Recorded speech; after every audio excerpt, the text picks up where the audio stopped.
Hey, you there. Thank you for watching and welcome to Fortune Lines Forever. Today I have a 4v4 ladder match on the map METIR. Let's go ahead and introduce our players. Starting off with Team 1 here in the north. In the rearguard air slot, we have the comm of Yu Young going first land in Crimson Red as an Aeon. Let me move that so we can see the map a little easier. To the east of him, we have Kenneth Copeland going first land as a Cybran in red. To his east, we have Green Submarine, unfortunately not in green, going orange as a Seraphim going first land, most likely second air, maybe as a backup air. And last but not least, for Team 1, red team in the north, we have Orb going first land as a UEF in yellow. So for Team 1, in terms of races, we have a UEF, a Seraphim, a Cybran, and an Aeon. All of the races are represented here for Team 1. Down here in Team 2, the blue team will start in with the rearguard air slot. We have Cupid going first land as a Seraphim in navy blue. To the west, on this next island, we have Azuros. We have featured him on a few casts on the channel. He is going first land, second air in blue as an UEF.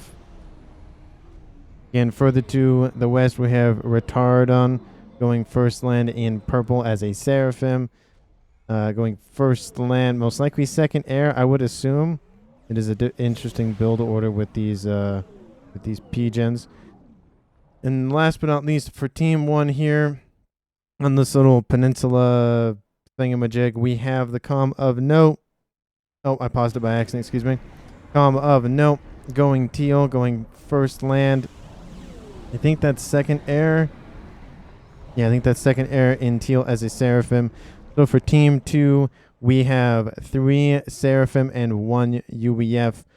So they're not going to have access to Cybran or Aeon technology. So no Zars, no Tempests, no bugs, none of that for Team 2. But Team 1 is going to have access to everything.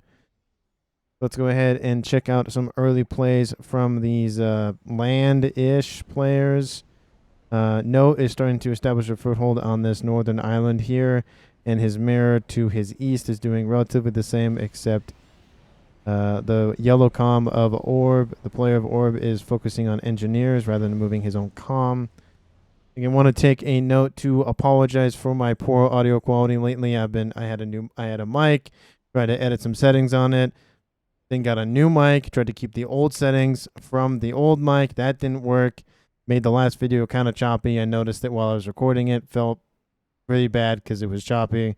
So I lowered the gate a little bit to make sure hopefully all my audio stays. I have it's pretty much a noise suppression on it, so that way you don't hear like a fan or you don't hear anything else in the background. I do have a one of those pop filters on the mic, those like those foam things.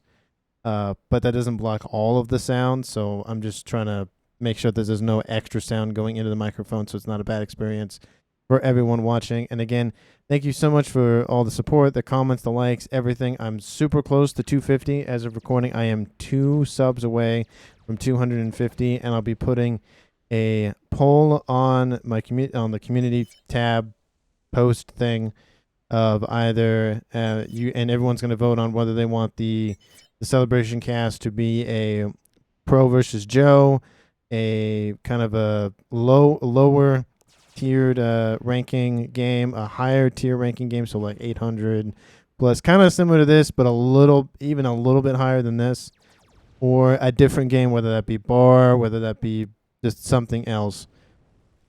And if it's like the other game, I'll ask that you comment down below if like to include the game that you guys would like to see me have as the 250 sub celebration video. Let's go ahead. Let's give it a little bit of time for our players to get some early aggression. I don't like this fog cloud thing going on here. And like when you zoom in, it's really hard to see.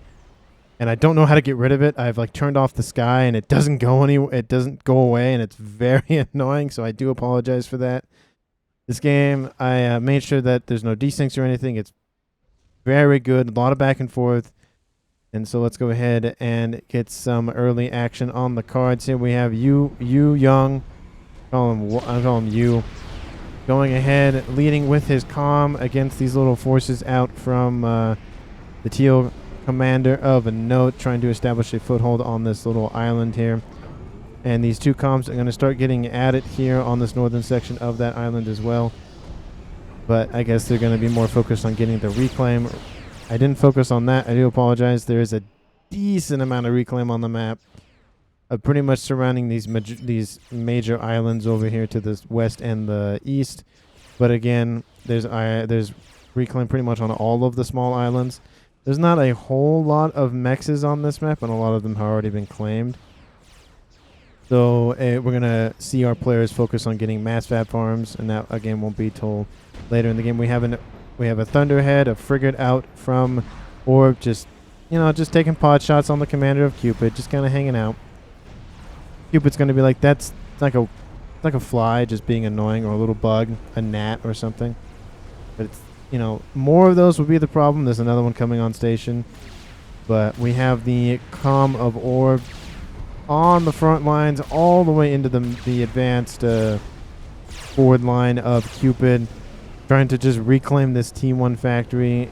He probably will get it, but I don't imagine that Orb will stay there for too long. There is a T1 PD in the area, and Cupid is going to move forward a little bit just to make sure that he can secure a lot of damage onto that chassis of Orb. To the west, it looks like Note and some T1 forces were able to kick off the comm of U and deal a significant damage, dropping him below, I would assume, below half hit points there. So definitely an advantage for Team Blue, for Blue Team here in the western part of the map. I'm going to try to do red and blue versus Team 1 and Team 2, at least for these latter games, because I feel like that's a little more of a visual thing. It's just like, oh, that's blue and purple, and that's red and yellow and orange kind of thing. I am a fan of red versus blue. If anybody has seen that machinima on YouTube, it's actually one of my favorites in terms of like YouTube content that's been produced in the past like 15 or so years. The later seasons aren't very good, but the early at least the first 8, I think it's 8, maybe it's 7. It's at least 7 or 8 are really good in my opinion. We have the comm of Orb. Did drop below half of his hit points. He is going to retreat in this little water. His head's barely out of the water, so he could still be targeted by bombers. But it's not the end of the world for him. He is going to make it back to his main base. And because of that, Cupid is going to take the advantage and say, I'm just going to push forward. Would have liked to see that mass extractor go down, but Cupid is more focused on taking out the forward production facilities of Orb here on this eastern island. We do have a frigate out. Gonna probably notice the comm of Orb. Notices it's a unit. Would probably assume that it is the comm, but now that comm is on water. Does detect that it is the comm. So Cupid is going to be aware of that comm coming in from the east over there. To the west, because that's pretty much where most of the action is happening, we have a decent section comm. I don't even know what to call that. It's not even a fleet, like battle group, I guess, of these frigates trying to take out the comm of Note, but he's going to hop under the water and not really, take a lot of damage from that. There is a sub in the mix there, but again, not a lot of damage on that from those T1 subs. At least in like 1 or 2 quantities. If you're talking about like 30 or 40, yeah, it's a lot of damage. T1 forces and the comms getting into the mix here on this eastern island. We have some Notha fighter bombers overhead trying to drop the hit points of Cupid down to 0. Looks like these comms are just going to walk towards one another, shooting overcharges, trying to do anything and all. Looks like more and more bombs from those Notha fighter bombers are coming down, and Cupid is going to go down, and it looks like both of the comms go down. They get a trade on the cards. That is it's about on the 9-minute mark exactly. Both Cupid and Orb go down. Cupid a 2200 rated player, and Orb a 1900 player. That is definitely a huge grab for Team 1 in terms of player ranking. You could have mentioned you were sniping. Orb's like, I could have moved out of the way, kind of a little salty about that, but not too much. I mean, you got the kill, so you secured the kill, I should say, not kill steal, but kill secure.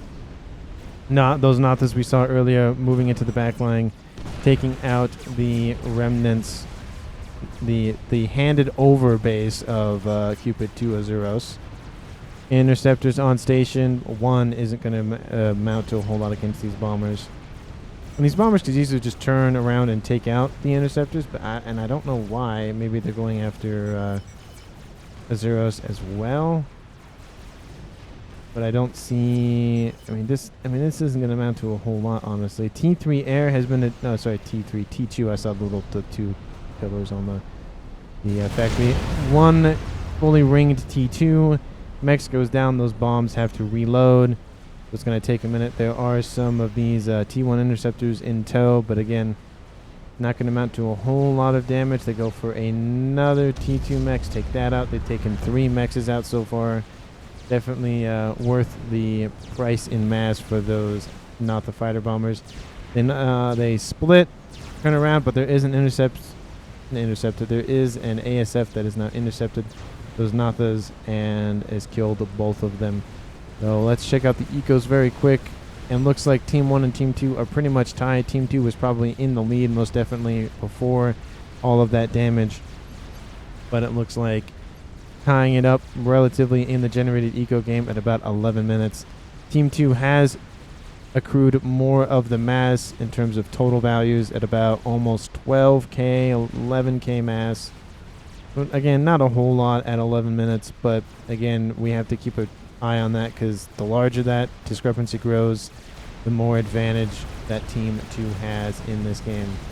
We have, again, more T1 armies fighting over this eastern island here. More and more production going down. Just a line of factories out from Kenneth, making sure that he controls that island. And again, if you haven't seen my last video, there's these little silhouette highlighting thingamajigs around the radar stations, missile defense, that sort of thing, to help kind of illustrate them. At least, if anything, for me, so that way I'm kind of more aware of them. As you can see, there's on the TMDs, there's like these little lines that you can, distinguish that, oh, that's a TMD versus a SMD kind of thing. We have a decent-sized naval fleet, Team 1 frigates, as well as a couple of battleships here from the Crimson player of U.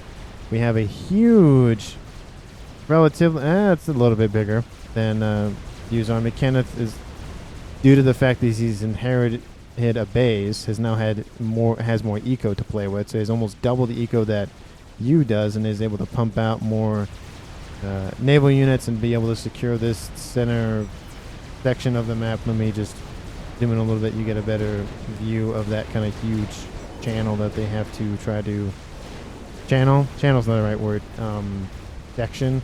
Again, this stupid fog cloud thing is making it very difficult to see the actual ground beneath it. But luckily, the icons from the units go all the way to the top of the layers of the game, and so you can see even above the clouds. It's only when you want to see like actual details that it kind of makes it a pain to see. Kind of, pod shots coming from both of those naval fleets in this middle section of the map. We have a combined army of UEF and Seraphim versus a strictly Cybran fleet. They're going after the frontline production of Azuros, ensuring that he does not get any more reinforcing units. Also, these float will be a problem. Talking about, because the Zui can float, the Team 1 artillery can float. They are very annoying to deal with. They are a good counter to, especially on a Setins map where you're a beach player and you've lost. Maybe you just funnel all of your resources into just land spam. You notices there is a strat. There's a strat inbound. Takes out one T2 mechs in the back line. Goes for a second T2 mechs fully ringed. That's going to hurt his eco a decent amount. We have some Swift Winds on patrol, have just been produced, but they're going to be a little slow on the damage and the speed. Looks like this bomber is going to get shot down by these ASFs, unfortunately. Looks like that bomb wasn't able to exit the chute, and it goes down. It does take out 2 mexes, so in terms of mass, I mean, it's definitely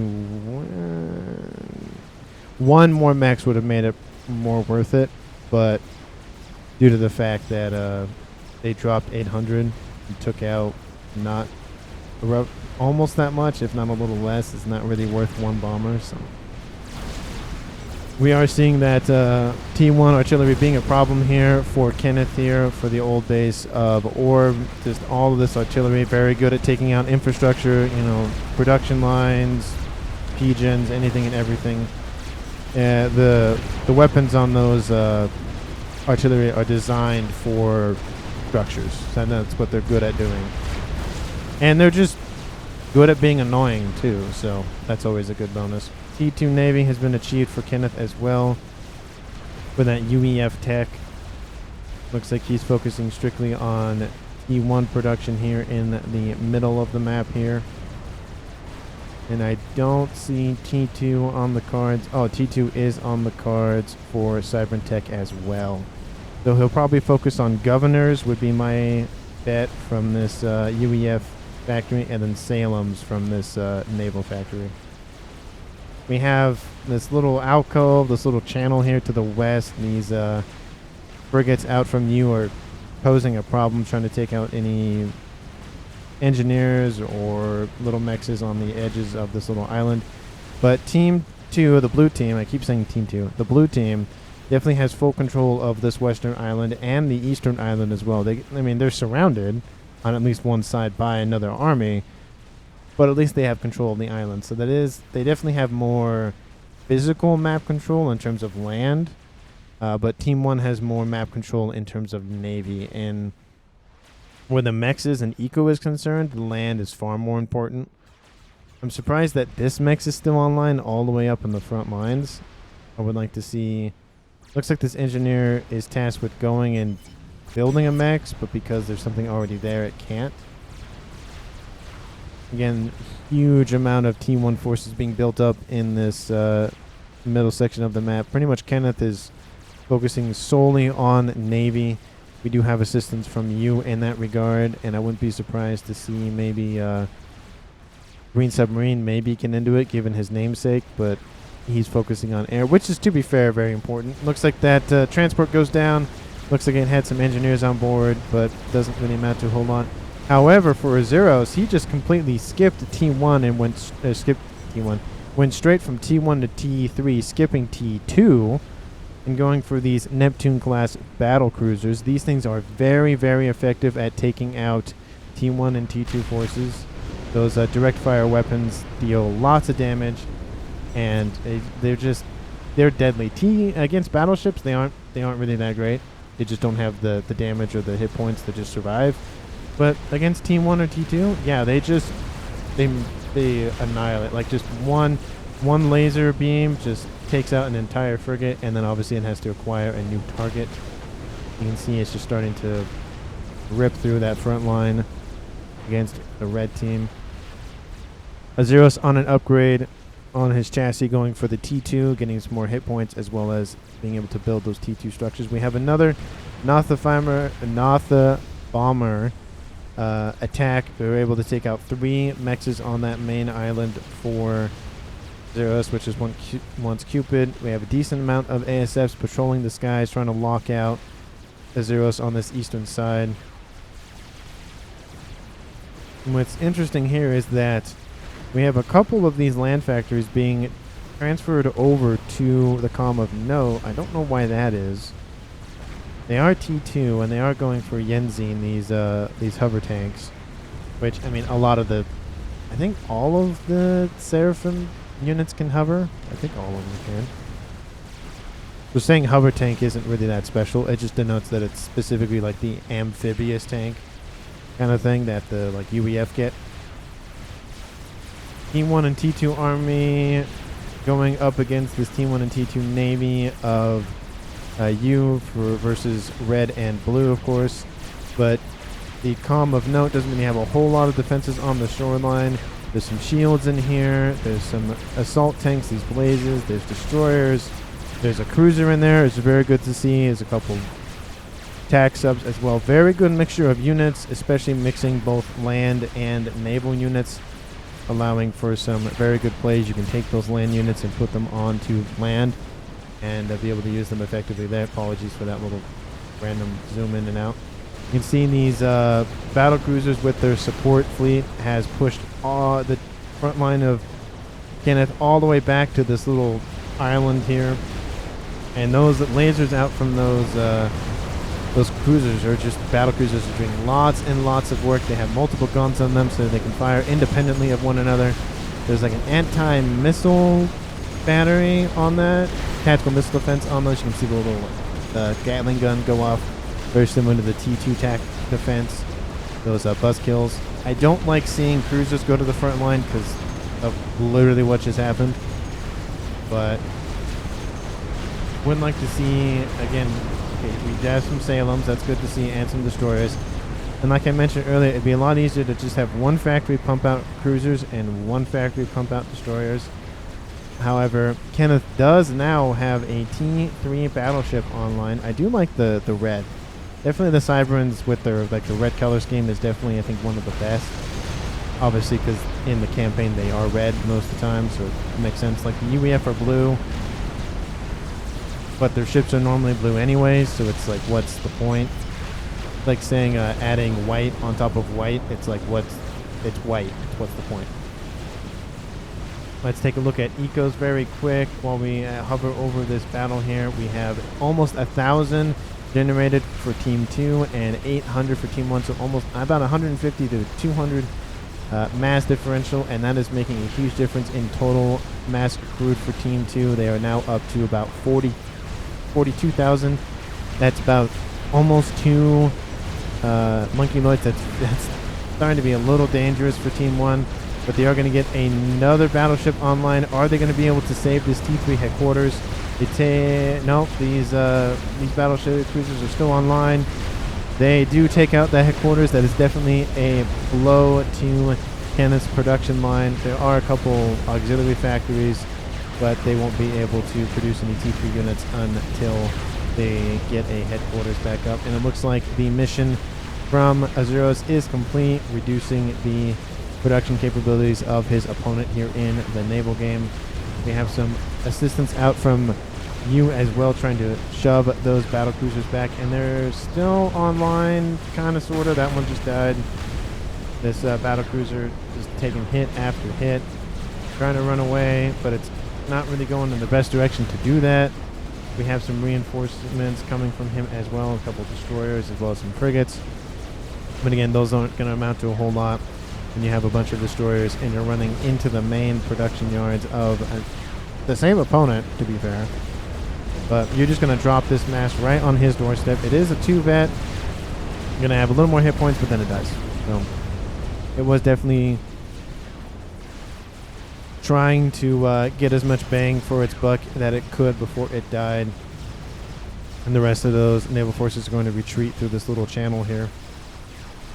Huge squadron of torpedo bombers out from Azuros as well, trying to get a good sightline on these destroyers and probably those cruisers if there are any in the mix.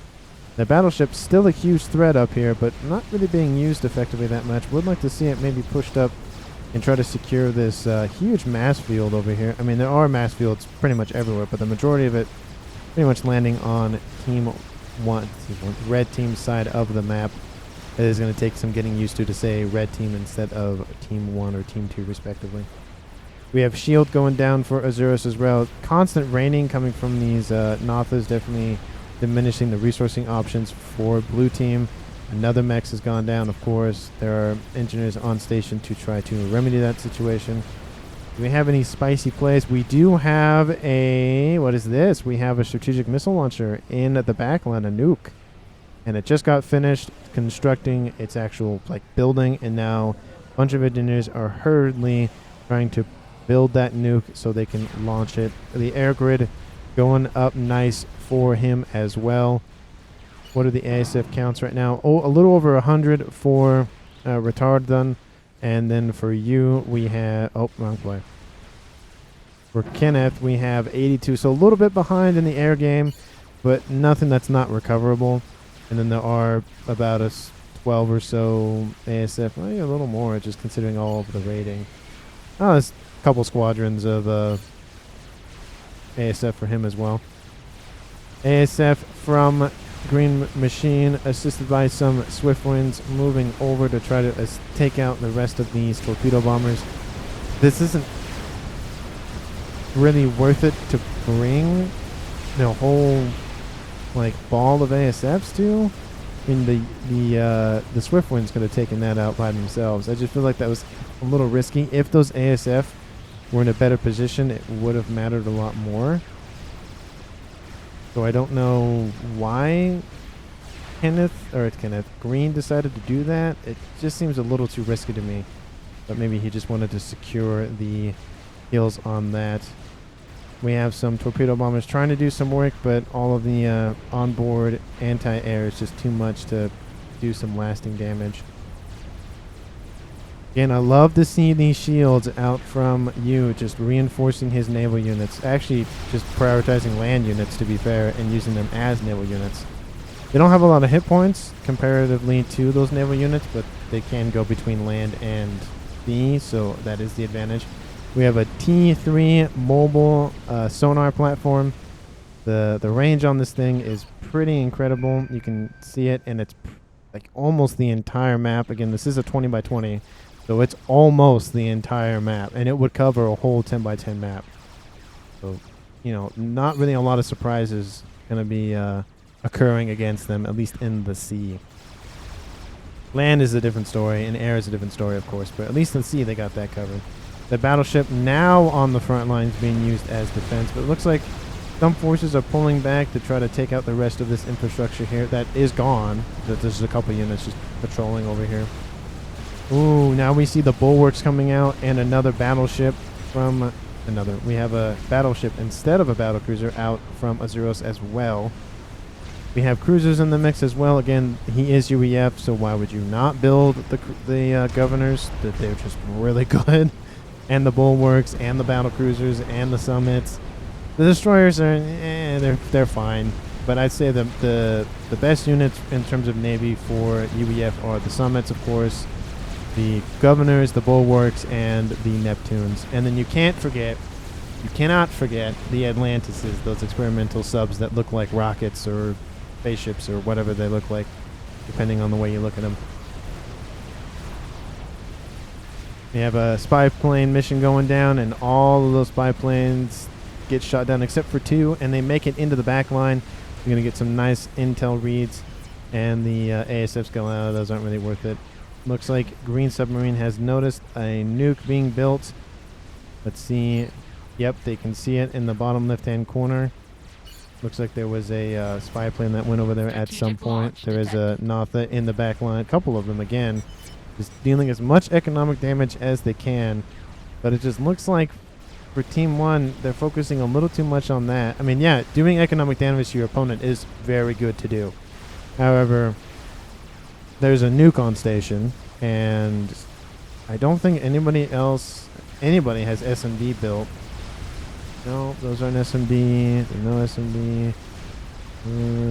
Looks like there was an SMD built, but there isn't one loaded. It looks like that nuke is headed straight for them. If it lands on the Navy, that's going to be disappointing. Not that it won't be useful, but it's going to be disappointing. No, it does sail over the Navy. That would have been a perfectly placed nuke, by the way, though, just in the middle, taking out the sonar, taking out two battleships. That would have been very effective as well. But probably not as effective as taking out the entire air grid for Green Submarine. That nuke is going to land. Let's make it a little more prettier to watch. Turn the camera a little bit. Going to watch that nuke come in, and boom.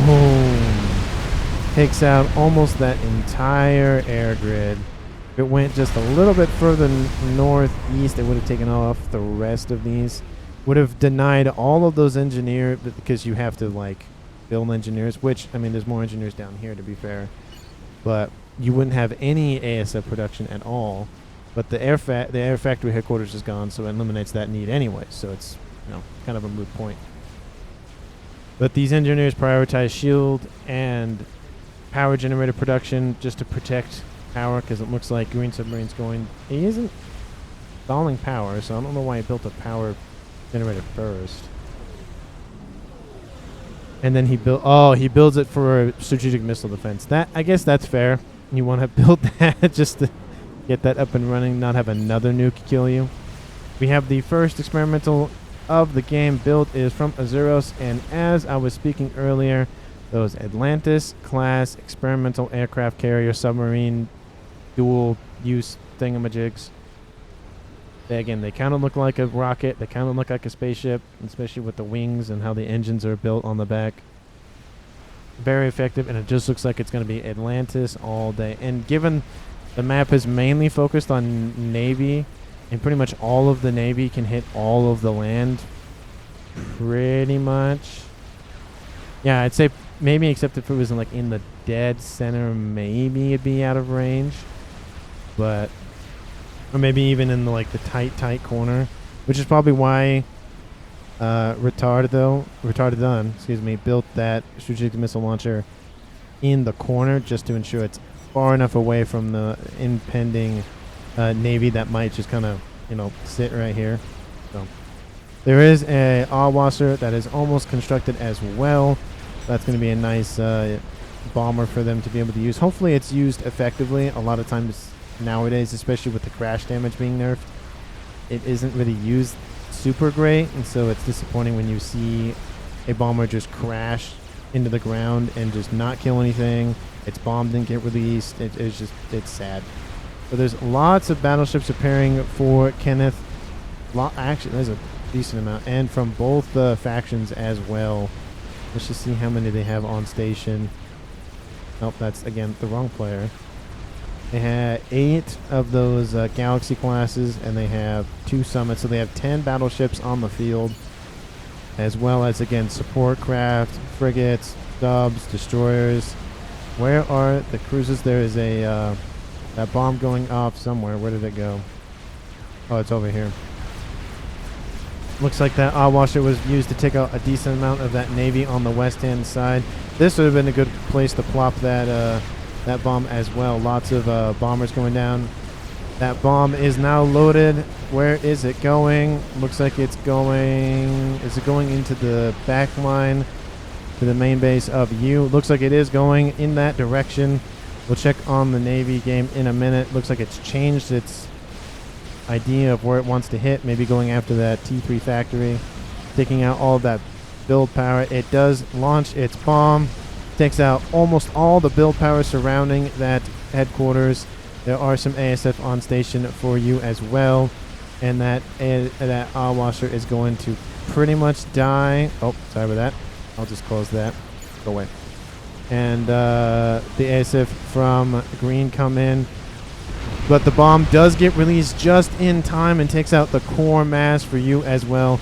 Does leave again 38,000 reclaim on the map for you to grab, and that is going to be air control for blue team.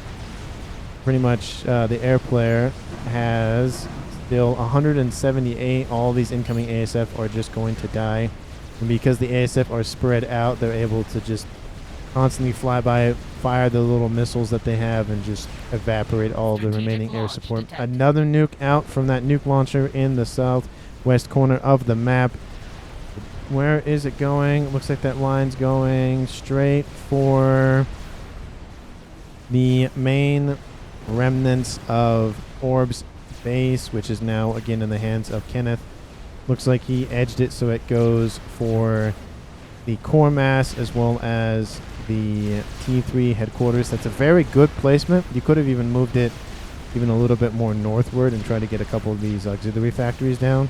But again, still good placement. I'd say it could be a little better, but it's pretty good. And it wants to ensure it's far enough away from any SMP that could have been built up in the meantime. Where is the where'd the nuke go? The nuke didn't land. I'm not crazy. Did the nuke? Oh, the nuke went up there. Oh, it went up there. Thought I was going over there. My apologies for missing that nuke. I am confused. Why did it go for this? Oh, it was nuking the reclaim. That is something that you can do in this game.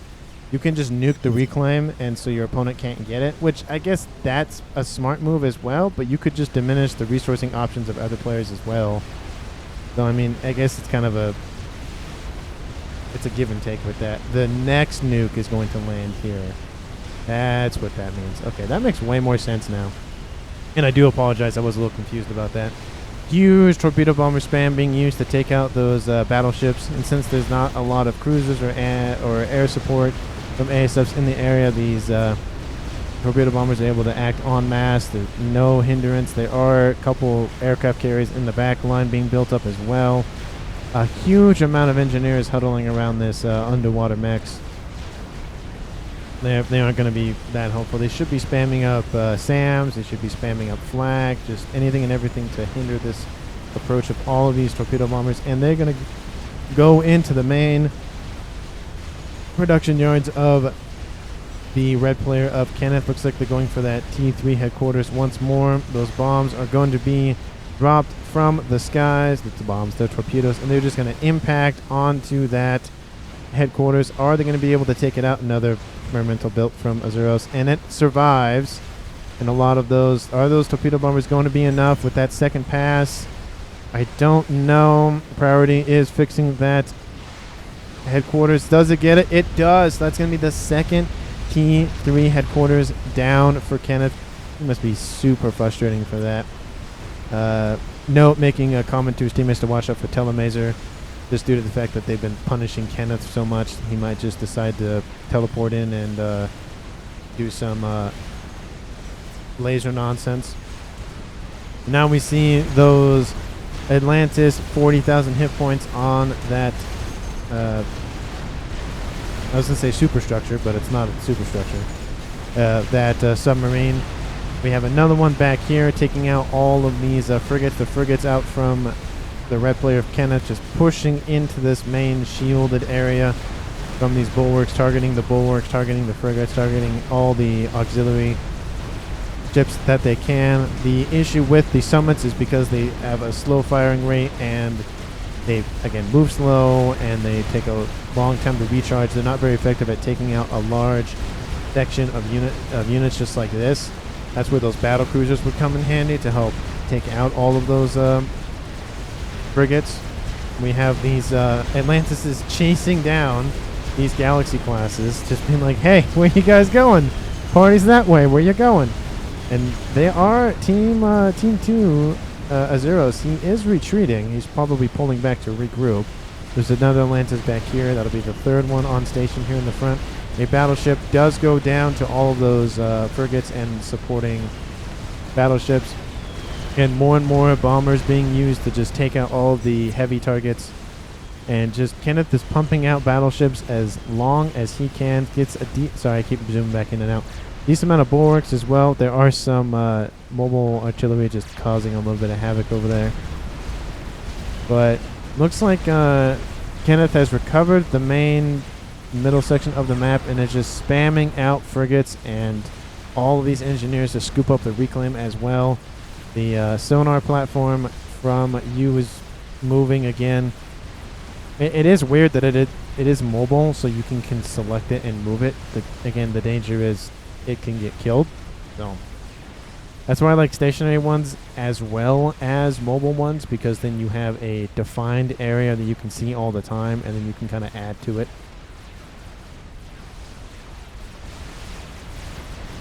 We have a sonar platform for Azuros as well, but it's behind this little island here, so it's not going to get easily targeted. But you can still kind of see it. It's very small, though. So something to watch out for. Unfortunately, in the west side, we have Note being fully overwhelmed here, and submarine control Ks. He just leave the match, maybe? No. No. The bomb gets... Yeah, I don't see an explosion anywhere. I think he just might have just left straight up. I don't see... That was the first explosion. That was the nuke. Looking for it. That was the nuke and the bomber. Looks like maybe this was him, but that doesn't seem like as big of an explosion as it could be. But again, I do apologize. Are we winning? Kenneth saying, are we winning? looks like that nuke launcher was reclaimed, so looks like retarded them doing something else with that mass. But again, frigates getting into the main production yards of Azuros, and note over here being completely overwhelmed by Team 1 FAM as well as anti-air to help prevent any bombers from coming in to assist. There are a couple destroyers on station for him, but there is a battleship, an Omen class, right next door. Just, I guess they're going for that destroyer, but I'd go after the Kong. I mean, his base is pretty much gone. There's really nothing that Team 2 is going to inherit from killing the player. So it's a perfect instance in where killing a player is very, very good. You're not going to give another player an entire, like, base to just, you know, supercharge themselves. Like in one of my earlier matches that I casted, I think it was Monday or Tuesday, you saw that 2 players went down pretty early, and it was a shared till death. But because 2 players went down super early, the rest of that team was able to just completely just ramp up very quickly. That is the danger, again, with this game, is that the higher skilled players have the ability to, again, scale even quicker than other people. And so, you know, you're giving them more tools to do that even faster, and it's very dangerous. We have a huge, I was going to say squadron, but that's for air. I don't know what you would call these. Battle group? I don't know what you'd call that. That group of submarines.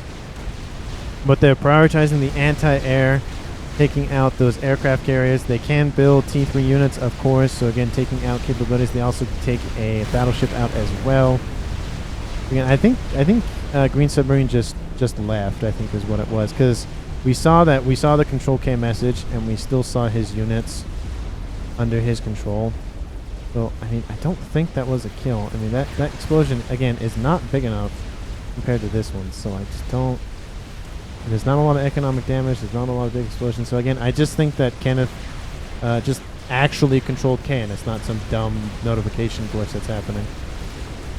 So, again, I do apologize for missing that, but at least it wasn't a death from what I can understand. If you want to, you can always go back and watch the replay. The IDs, of course, in the match, as well as I posted in the description of all my videos, just so that everyone can go see it for themselves and maybe like watch it as I watch it or cast it. I don't know. You know, interesting idea to like watch a game being casted at the same time. Watch a replay of a game that's you're watching the video of the cast of that replay at the same time. That was a mouthful to say. Try saying that 10 times fast. We have the Comm of Retarded then. He's being surrounded by these frigates as well as a lot of ships that have torpedoes on their ships, and Retarded is gonna go down. He's gonna go down. He's gonna go underneath a lot of these frigates, and some of these frigates are gonna go down. So now it is a 2v2 in terms of player count. So red team tying it back up. And again, like I mentioned early on, there is a fleet just hanging out on the shoreline, and they're able to target a lot of infrastructure. They take out a heavy shield that was under construction. There's an oil washer being constructed as well, but that's being focused down. The mast being focused down as well. T2BT being spammed up, trying to just prevent any land armies from coming on and trying to taking out that air grid. And now Azuros is just... it's just bleeding on the front lines. Just all these incursions going on. Wouldn't be surprised to see some units going around the edge over here as well. There's major conflict over here. We have 1, 2, 3, 4, 5, 6, 7, 8. How many submarines does Azuros have over there? He has 9 submarines. He has 9 Atlantises. That is so many. Look at that. This is so many. There's so many Atlantises. And there's even one that's emerged out of the water. It's just, look at all that. Look at all that. That's just a lot. That's just a lot of submarines. They have a decent anti-air, but again, their priority focus is mostly their torpedoes as well as their onboard their aircraft capabilities. But they They are very good units, especially in large amounts. Like this is like almost a critical mass of Atlantises. But now it looks like Kenneth. Oh, I missed it. I guess Kenneth left as well. I do apologize for missing it. I was focusing on those Atlantises. Kenneth. Yeah, Kenneth. Let's see. Did we have calm kill? Let's see if there's anything in the chat. No, auto kick. Did you kick? Okay, so he left because of connection. So again, another player that either left because of connection or just had to leave in general. So now it's a 2v1 in favor of Team 2. But look at this game though. Like Team 1 almost controls 80. I'd say close to 80% of the map. You can see all of this red. You just have lines and lines of units. You're gonna have forward factories online. So many engineers to get reclaim. I mean, Team 1's pretty much, they have this corner over here. There was originally Cupid's base, and then you have Azuros' main base, and then you have the air grid that was Retardants, which is now Notes. Oh yeah, and this is starting to is under siege as well, and it's starting to be reduced. You can see the explosions already happening, and those shells, that plasma raining down from those almonds, are just whittling away all of the defenses. Gunships being spammed up, that's pretty good. As well as these torpedo bombers trying to just whittle down those very tanky battleships. And this will take out the rest of this impending force in terms of the Navy, and then those gunships come on land and take those out. But there's not really a whole lot going on for Team 2 right now for Blue Team. I keep saying Team 2, so yeah, it's going to take a while for me to adjust to it. There's even some mechs gifted over to Note as well to help with eco. And as now you can see, the eco game has now switched. Team 1 is in the lead by a large margin, by about, I'd say 700. 600 to be conservative, but 700 roughly, as well as total mass accrued is now in their favor by 140,000. We're at 43 minutes. If you've been enjoying the cast so far, please like and comment down below. And of course, if you haven't subscribed, please do so. I really appreciate all of the support everyone's been giving me. It just motivates me to keep going, keep getting better. There's times where I make mistakes, whether it be with my audio or whatever the case may be. And everyone keeping me on my toes, making sure that I am, have the determination and the, focus to just keep focusing, keep honing on, okay, what mistakes I'm making, what can I do to make the game better for everyone, how can my editing get better, how can just everything that I do be better for all of you, so that all of you have a better product to watch and enjoy and whatnot. Now all of these Atlantises have fallen back to try to take out these battleships and aircraft carriers, and unfortunately, just due to the fact that they have a lot of hit points doesn't mean they have a lot of damage. I mean, obviously in large numbers anything has enough damage, a lot of damage, but it just takes a while for all of these Atlantises to chew through all of these battleships and these aircraft carriers, and so that allows you to just push in and deal all of the infrastructure damage he wants. And there's another section of Atlantises to the west, so it looks like Azuros is trying to split, use main forces, and ensure that they don't group up in one single ball, at least in terms of Navy. However, on the land game, he's getting a decent amount of incursions going on. He's a Continental that's just going to, probably die to this incoming anti-air black mobile artillery. Looks like that. I thought that was a Fat Boy for a second, but that was a Summit. He has an SMD on his island, but I don't see any nukes in the back line. There isn't even an anti-nuke on the main base for you. Kenneth's old base has one. Green Submarine has two of them, and there isn't one for Orb's original base. But yeah, it's just Team 1 to all. Look at it. It's all that red just streaming down the map. It's like just blood falling, or running down someone's head or cheek or leg or whatever. It's just going to continue falling until it overwhelms the position. And that's one way to do it. Just throw as much mass as you can, as fast as you can on the enemy, and just watch them crumble under the weight of it. You have these battle cruisers, you have bulwarks, you have cruisers, you have just all of the tools of the trade. You have every tech available to you for you He can build Zars. He can build Tempest. I'm surprised he hasn't built Tempest. Surprised he hasn't built Atlantises yet, because he has the tech to do both. And if Zeros had Aeon tech, he probably would build Tempest, because those are very effective. Those in combination with Atlantises are just very scary. They're very scary, because you have something that can be submerged. Both of them can be submerged. You have a massive gun on the top of those Tempests. And you have a lot of torpedoes from those Atlantises, so it's just a dangerous combination. Would like to see more emphasis be placed on land defenses for blue team. I mean, you have a couple of these triads, but I mean, UEF have access to the Ravager, and those very effective at dealing with land units. So surprised to not see those being used more. There are some battle cruisers being used as well. So I guess in lieu of Ravagers, those aren't bad. Units not moving. I'd control K them all. Oh, I guess he was having trouble moving his units, and Azeros is just giving him a hard time by saying control K here. I don't know what that's here. And he's talking about nukes, or he's talking about things to worry about. There is a artillery installation, which was part of Kenneth's old base. He's building 2 more of them as well and getting shields. Good to see shields being used and constructed before the completion of more of these artillery, because the last thing you want to do is to build more artillery and then not have shields to shield them. So is that the same? Okay, that's the same one. Okay, sure. The calm of note just in the water over here on a teleporter upgrade. It's going to take about 3 minutes to finish. Don't know where he's going to teleport with that teleporter, but we'll have to check back on that. Looks like blue team is starting to stem the bleeding, just stop the bleeding a lot, at least in this eastern section. This western section is not looking good.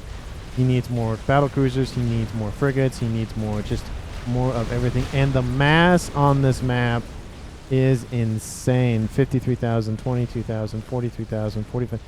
15th, just like there's probably maybe close to 200,000 mass at least on this map that can be reclaimed, which both players should be reclaiming at this point. And in terms of reclaim, Team 1 has reclaimed 427,000, which is almost the difference between the two teams, and Team 2 has reclaimed about 300,000. So they're far behind, but they're not like very, very far behind. It's just Team 1 has the map control, and as they take more map control, they're able to bring engineers to the front line and scoop up all that mass. I don't like these Atlantises just sitting here. I'd like to see them moved in more. However, I don't really see that being priority, considering there's just more and more units being funneled from on this western side. So maybe take a few of these. Oh, he is going to move them in. Okay. That is very interesting. You can see the movement. We have one Atlantis that has been emerged from the depths of the sea, trying to use its anti-air guns. And now this one can be targeted a lot easier by other naval units. Those battleships are definitely going to prioritize that target. But there's not really a whole lot of defenses on this eastern side. I wouldn't be surprised to see you move forces from the west to the east. But it doesn't look like those Atlantises are going to push, however. They're just going to turn around. I don't see why they don't. They can easily just funnel all of their torpedoes and just run over this position. There are torpedo defenses on these torpedo boats as well as these destroyers. But these torpedoes from these Atlantises should overwhelm all of that. So I don't know. I just feel like that's kind of a misplay, pulling them, shoving them forward and then pulling them back, and just more and more forces being spammed out on this western side. Trying to see if there's anything else spicy going on. Again, that teleporter is almost done for note as well. We have 2 artillery online for you as well, and they are focusing on the main base of Azeros, and Azeros also has a Duke, an artillery installation, but 2v1 is not a good position to be in, especially with a third one on the way.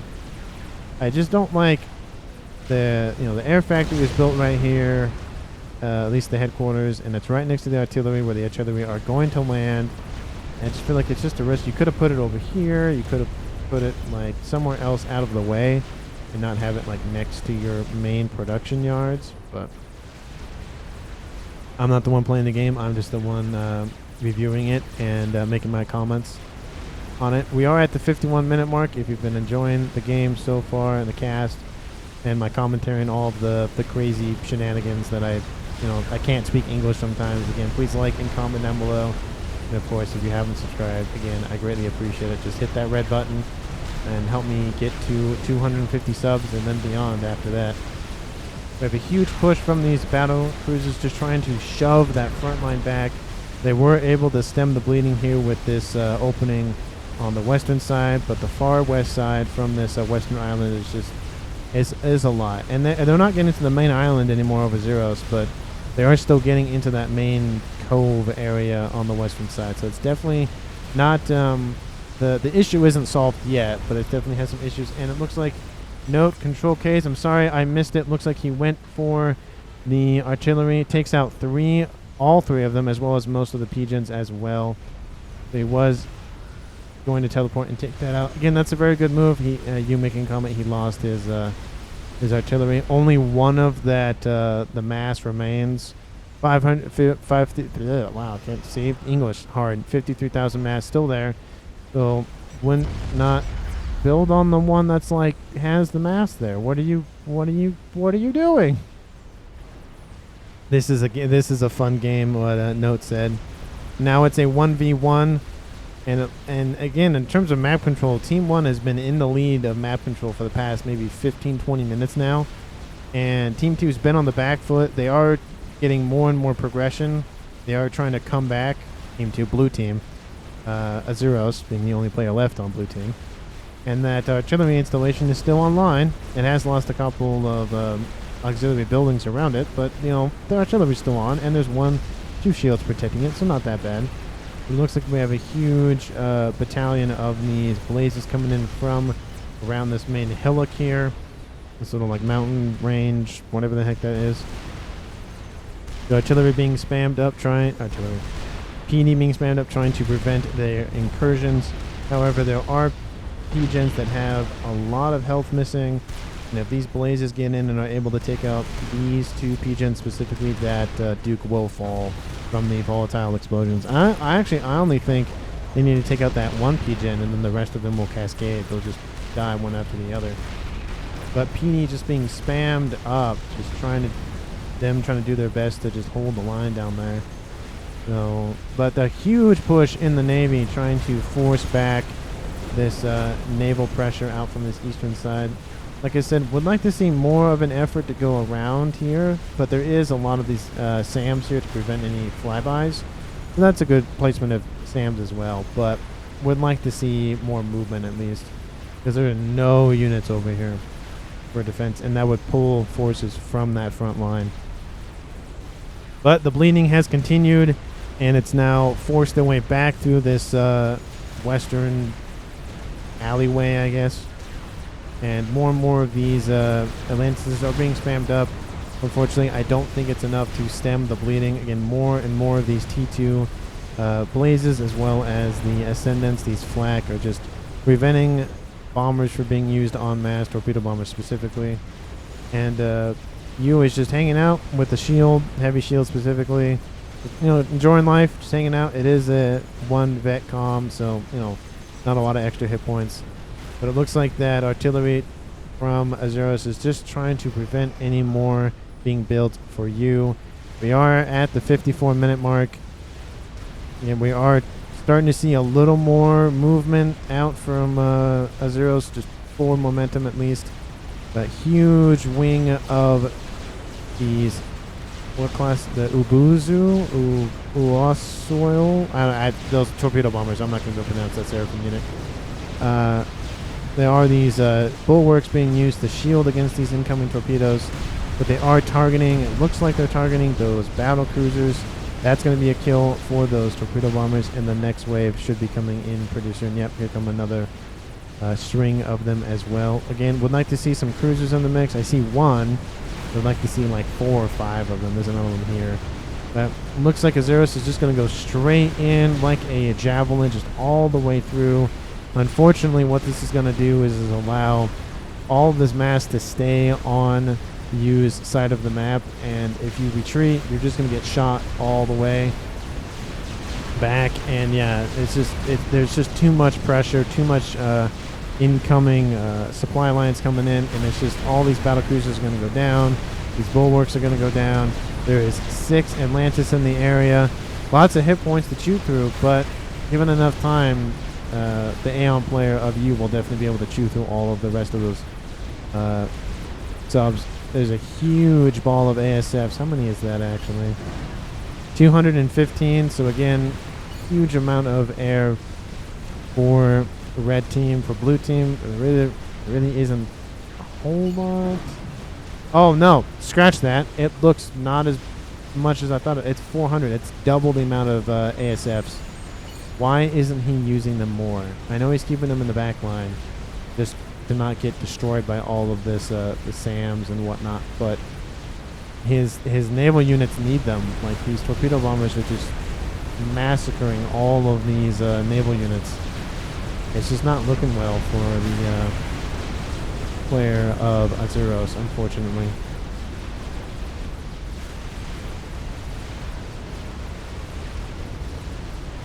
Is there anything else spicy on the cards? Any like game enders being constructed? Just massive amounts of production yards. Again, trying to cure that Duke. I don't see construction of another one though. I see just owl washers being, focused, but again, they're going to take a while to build.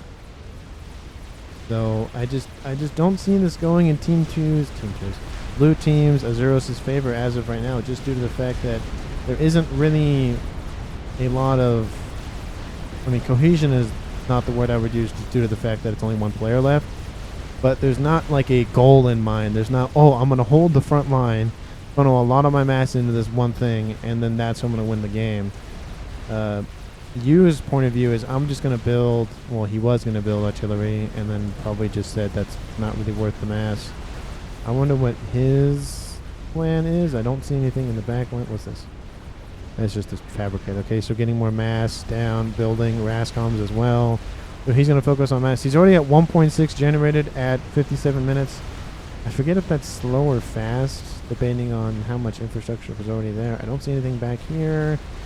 I don't see anything here.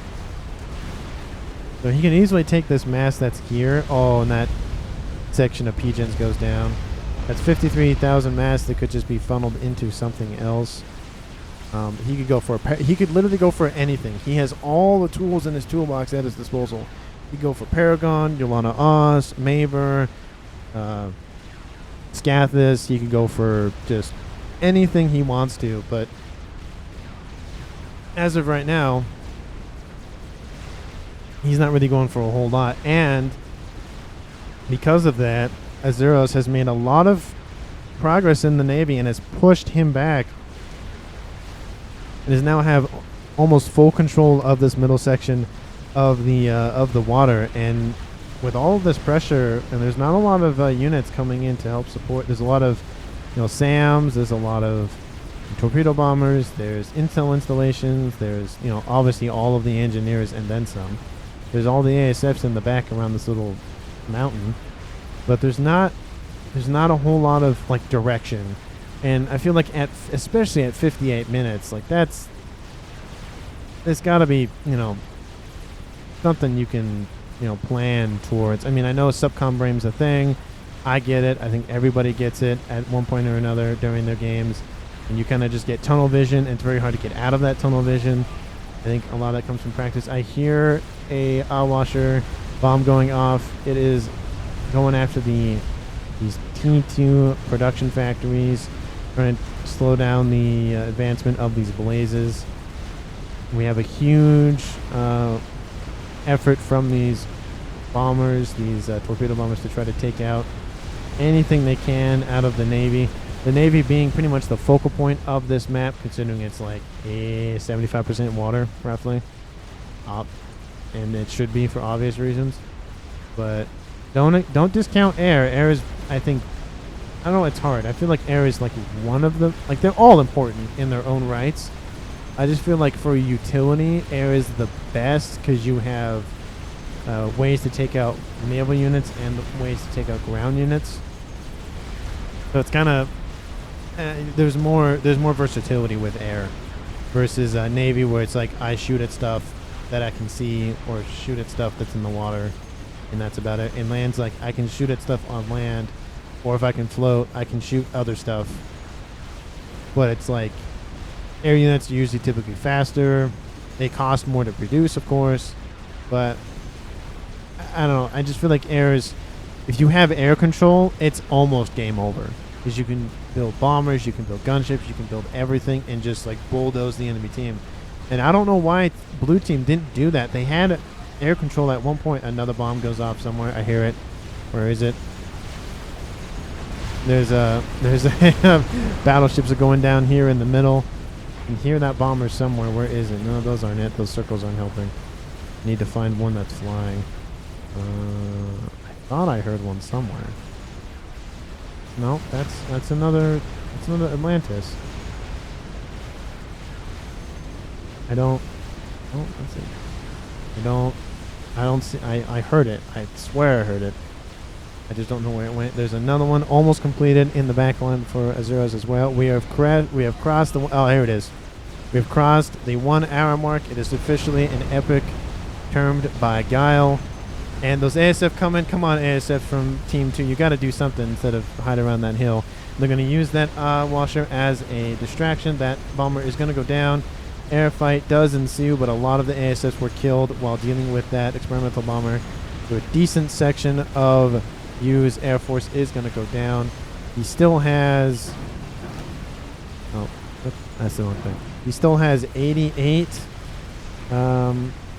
ASFs with 140 bingo or very low on fuel, while Azuros has 500 pretty much. So I mean, a definite advantage to Azuros, and he could have pressed it but didn't want to die to all of these dams, which is a pretty fair thing. Now we get to see the issue with sending all of your forces in is the fact that they can easily get surrounded. And now it's just a bunch of Atlantis left. I hear that bomber go off. Where is it? Here it is again, trying to take out these blazes. Would like to see them prioritize maybe more of these battleships just to whittle down the firepower, because they can ground fire against these Atlantises, and again they deal massive amounts of damage to them. There's also again a couple frigates in for Azuros as well. More torpedo bombers being used to just take out all these hit points. One of the Atlantis does go down. Looks like Azuros is focusing on the production factories. They do take out that headquarters out from U. That bomb goes off once again. Don't see where its bomb landed though. Oh, looks like it took out a section of that. ASF's coming to help support it, thinking that the ASF's out from U go to try to attack it, but there's not really a lot that can be used at the moment. And ASFs also try to support the gunships, the Atlantises. However, it's just there's a lot of incoming firepower, and a lot of these Atlantises are starting to go down. And you have one that's like on half of its. Okay, if I can select on half of its hit points. A lot of them have like a lot of them are 5-bet. Like they have 50% more hit points, which. That's a lot of hit points. That's 20,000 hit points for those aircraft carriers. Maximum amount of hit points, 60,000. So looks like that experimental bomber went somewhere else or died. I don't really know where it went. Artillery still raining in from that Duke. Do we have anything in the back line for you? No, we have just more and more quantum gateways being spanned up. I'm just going to accelerate it just by a little bit, just due to the fact that it's just kind of a little back and forth, and there's not a whole lot of like actual progress being made on either side of the team. We have a decent amount of spy planes getting a nice readout on what's going on. But again, there's nothing really focusing for either player in terms of ending the game. They can play the game, and they can, you know, last pretty long, but at some point you gotta like win the game. So there's a bomber built back here. There's another bomber almost built back here as well. So there's 2 bombers on the cards for Azuros. We have these remaining naval forces out on the west side being overwhelmed by a bunch of land spam. And because they float, they can't be targeted by subs. Bomber goes overhead, takes out a huge section of those. Would have liked to see that bomb probably be a little more focused here. But Paragon, question mark. Oh, talking to everyone? Oh, maybe he's talking to you, saying you should build a Paragon.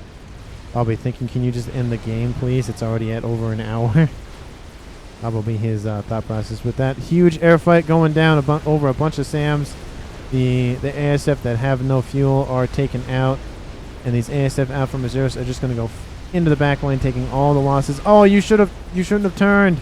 And now it's just going to be bad. But I think they got out just in time for that main push from those other ASFs from you. A lot of them do die, though, unfortunately. Cupid pointing out the comm of you. Looks like these Atlantises might have their target. Yep, they're going straight for that comm of you. And most likely, you has to know that that's where they're going. Tac subs being used, these submarine killers. Just trying to whittle down all of the incoming fire that's going to happen from these Atlantises. Harbs being used to help deter all that. The Atlantises stop. They should keep going and take out the comm. One of the Atlantises does go down. I don't think this is going to amount to a whole lot, unfortunately. He could have had a chance to take out the comm, but decided to take out the harms, those torpedo launchers instead. I'd say that's definitely a mistake on his part. And we have full vision, but as you can see, there's just too much damage coming out of those P3 torpedo ambushing systems, those harms, and just all those hit points are just being shredded. And that's just mass for you to come scoop up and use. He's leaning by over 1 million mass, and the game still isn't over at an hour and 7 minutes. That's why I just fast forwarded it just a little bit, just because, you know, there's, again, not really a whole lot going on. Awash is being used to try to whittle down, I think, ground forces, or I guess naval forces at this point. They're not really ground forces, are they? I thought that was a comm explosion. They need to change that noise. They just need to change it because it sounds very similar to a comm explosion. There's RASCOMs going up in smoke. Looks like they're being chased over here on this eastern side by these torpedo subs. Not torpedo subs. There's tac subs using torpedoes. Another bomb landing down, taking out a decent section of incoming naval units. Huge amounts of torpedoes being used, those bombers, but I don't think that's going to really get anywhere. There's lots of shield. Ooh, what is this? What do we have here? We have a Paragon being built in the back line at an hour and 8 minutes, and it's half done. That's actually going up pretty quick. I mean, we are at +2, so that does help. Cupid just constantly letting his teammate know that the last remaining commander is over in that water, but he can't get there. He's surrounded by anti-air. He's surrounded by Navy. He has a bunch of aircraft carriers in the back that he probably can use just to spam up ASF. I mean, that comm is very well protected. It's probably the best position for him. And the artillery can't hit him because he's far enough underwater where it's not going to matter. Or Azuros would have done that by now. But Azuros just, again, spamming out Atlantises all day, every day. He needs a different plan of attack. These Atlantises are holding back his enemy, but they aren't doing enough damage to force them back. And that bomber out from him is almost dead. Takes out a huge section of those engineers and a battleship as well. But again, not a whole lot of lasting damage. We have incursion from the eastern side, a couple units coming in. We have ASF hovering overhead. They're going to be able to take out this experimental bomber. Yep, they just literally just fly by it and they kill it. That's definitely disappointing for Azuros. Experimental is built. Is it the Paragon? It is built. What does he spam up? He's going for salvation. Oh, come on. Go for, like, I don't know, Scathis or something. Just lots of firepower. But now we're just going to see the eco of you just go through the roof. 3.3k, 3.9k. What is he building anything over here? No. Just over here. Well, that's not the end of the world. This is why it's important to have access to a lot of different technologies from factions, because they provide a lot of options, versatility. While, I mean, you have Seraphim, which have the Olana Oz. I have no idea why Azeros did not build that by now. He's at an hour 15. Sorry, hour 11. He could have built that and just been launching that all day. And that would have forced more aggression out from you, which would have funneled more resources to that versus maybe a Paragon or whatever else the case may be. Is he targeting the T3 factory? And he takes out that factory. That's going to be GG. And then note says question mark. You builds an experimental. It is that Salvation rapid fire artillery station. He's building Zars. He's building another Salvation. Building anything over here. He's building Scathis with all of these hives. That's going to be very dangerous. Building anything over here on this side.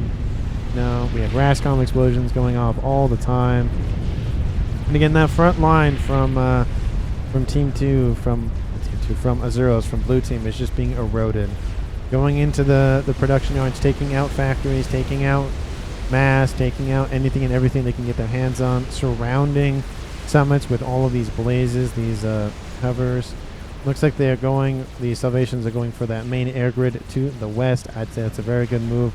Salvations are very good at taking out shield strength because they spread out their damage, and as you can see, again, they don't do a lot of damage with individual shots, but when you have multiple of them raining down from the heavens, it kind of makes a difference. Another experimental is built. The Tsar is now completed. Another, there are 2 Salvations being focused. There's a Scathis that's almost done. YOLO here. Oh, Cupid says build a YOLO there, because why not? Or wait, Azeros doesn't have one, does he? There's no one. Oh yeah, Azeros has a YOLO. Never mind, I'm just completely missing that huge thing. I say that's a little late though, since your opponent has a Paragon and you really don't have an answer for that. So U is back on land though, so you know that's going to be an advantage. But those messages are going to appear more and more though. We have Scathis 1 built. We have another Salvation with 3 Salvations. Just land incursion, naval incursion, just infrastructure being torn to shreds. Zero still has 1,000 eco incoming or into his coffers, so that's gonna make a decent amount. Surprisingly, that air grid is not down yet. Just goes to show you the strength of those Seraphim shields, and they are the best ones in the game. But does that YOLO finish? It does. The YOLO finishes, and he is going for shields. Let's probably slow this back down to 0 just so we don't miss anything. And that first nuke is going to finish. Where is he going to fire it? This would be a comeback from probably a comeback. And pretty much that YOLO has 1 shot. Strategic launch detected. Yep, that YOLO launches. But are there nukes in the area? It goes straight on top of the comm. And you knows it. You's like, I gotta move. Is there SMD in the area? Yes, there is 1. It only has 1 nuke loaded. However, there are multiple SMDs loaded over here. Not loaded, built, but none of them are loaded. I don't even think they have the range they don't even have the range to target any nukes over that area.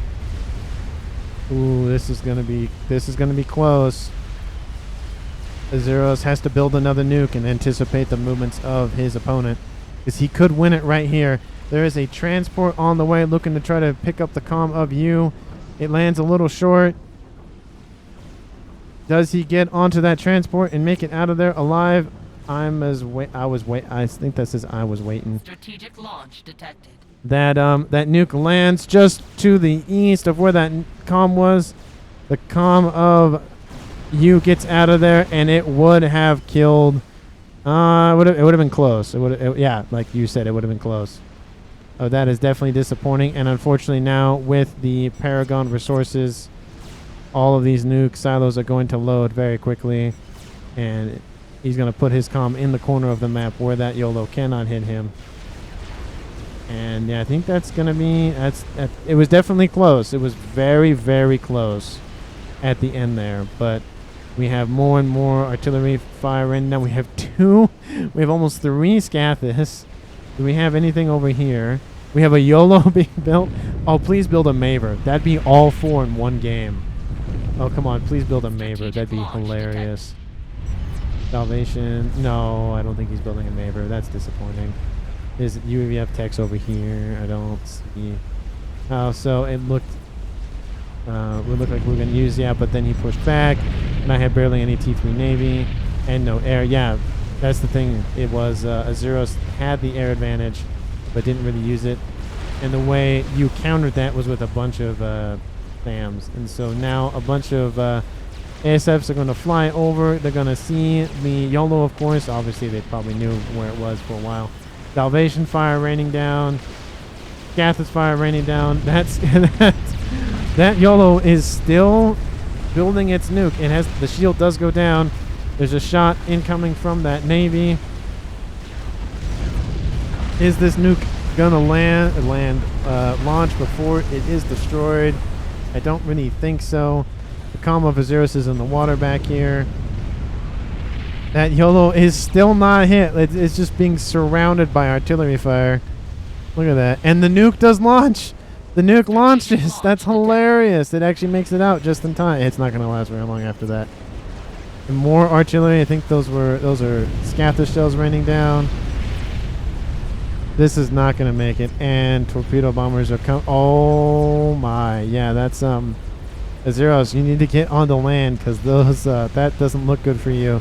Your YOLO falls, explodes in a fiery death explosion. He does have a shield on his comm. He's going to be able to tank a lot of these incoming torpedoes, but he's going to go on land here pretty soon.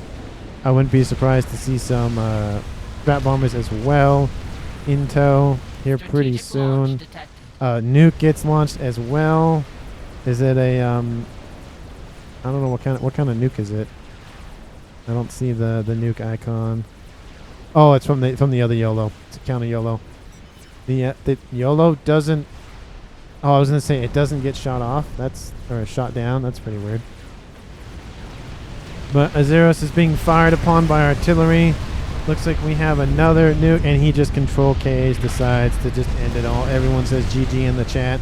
That is going to be a win for the red team. Thank you so much for watching. I greatly appreciate it. Hopefully the audio was a lot better than it has been in recent casts. Again, please let me know if audio quality goes down, video quality goes down. Just let me know if there are things that I can do to improve my videos for you, because at the end of the day, I enjoy making these videos and I want you to enjoy watching these videos. So please let me know down in the comments how I can improve. If I'm doing something right, let me know. If I need to adjust things, let me know. Just I need your advice. I need your opinions. Just throw them all at me like all this artillery got thrown at Azuros. And again, thank you so much for watching. I greatly appreciate it. We're very close to 250. Again, very grateful for all of the support, and I will see you everyone in the next one.